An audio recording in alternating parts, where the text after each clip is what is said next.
Do you take kind of concoctions to keep it going, or no. say people taking honey and I don't know what? No, I've heard honey and lemon's quite good. Yeah. I think. Yeah. I do like that as a drink, but nothing to do with benefiting my voice. Just because I like to drink it. But no, nothing really. Okay. I probably should. Beer's good for it. Yeah. Let's take you right back again. First ever gig. Do you remember your first ever gig? Yes, I do, and it was with a little band I put together at school. Yeah. And it was called Our Revolution, but it was just like spelt like a capital R, like revolutions. It's like Our Revolution. We thought that was really good. Yeah. And we played in a pub actually. Which pub do you remember? It was, I think it was called the Jolly Foresters. Yeah. And something like that. I should think it was something like that. And it was in Banbury. Right. I think that was the first one. And how did it go? It was alright, we had great fun, and then I've got the bug for it since, really. Yeah. I think I know what you're going to say here. What's the best ever gig you've done? Yeah, crop breeding. Yeah. Convention, definitely. I don't think I'll beat that really now, will I? Yeah, but there's the goal, to try and beat it. Yeah. It was always a dream, but I really never thought I would play it. So, definitely. And strange gigs? Apart from here? Well, actually, and I have done a lot of gigs. Yeah. I mean, I've been gigging for sort of 10 years, sort of semi-professionally, so it's quite a lot now. But there was one, and it wasn't that long ago actually, and it was a gentleman who'd seen me play at a gig, and it was his wife's. I think it was a big birthday she had coming up, and they'd been together a long, long time, and they met when they were sort of 16, and she was Irish, so he asked me to learn some Irish songs to play for her, and it was going to be a surprise. So he sort of booked me to stand in the living room, so that she'd come in and I'd play these Irish songs, and that was lovely, but it was very surreal because it was about some of their friends. It was about 5 people in a living room, and it was a gig, but that was it. Very surreal. And I sort of went in, did it, and left, and thought that was very odd, but really nice. And she got very emotional when I played, and I did a surprise gig once at a big hotel, and 3 people turned up. It was a surprise for him. Oh, well. So what are quality, not quantity. What are your influences then? Sort of with people that I've listened to growing up. Obviously, my parents had a lot of music around that I was inspired by.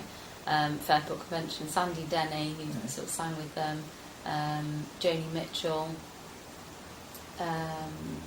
James Taylor, people like that, obviously from the 60s and 70s. And I like such a diverse range of music. I don't really sort of like to categorise it too much, but and influenced me to write. I suppose just life, really. The things that happen, and relationships, family. People I've witnessed, other people's lives, and whatever moves me really in some way. So Right. Okay.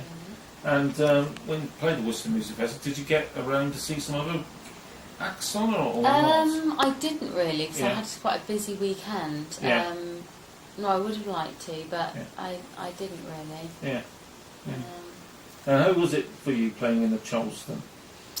It was okay. It was a bit of a it probably could have been in a bit of a better sort of area to play. Yes. It was a bit of a shoved in the corner. Yeah, you're sort of in the corner, and everybody else that's watching you is round the corner, so they can't really see you.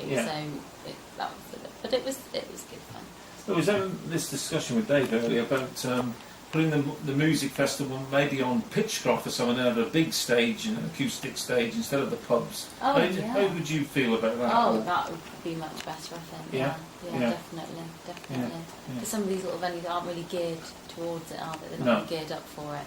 No. So yeah, definitely that sounds like a great idea. Okay. Yeah. Right. And if people want to check your music out, where can they go to? You go to www.samhomes.co.uk. Okay. And on there is a link to people that are on Twitter or Facebook, or you can buy my album. Yeah. So Cool. that's where to go. All right. And the Twitter address? You're as bad as me. I don't know mine. I can't get on with it. I couldn't tell you. Yeah. Just go to my website, Sam Holmes. You'll find it. Okay. Yeah.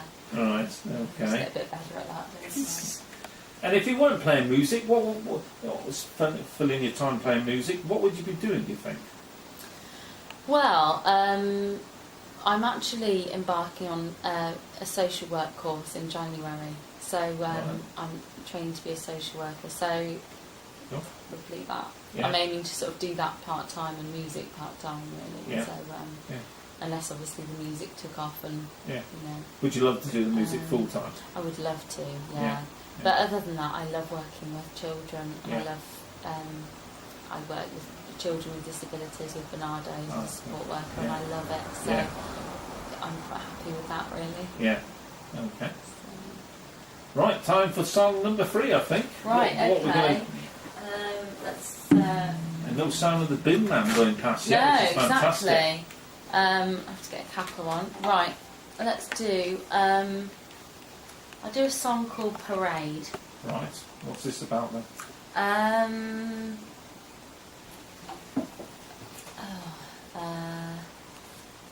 If you ask me about it afterwards, All right. I'll think about it while I'm playing it.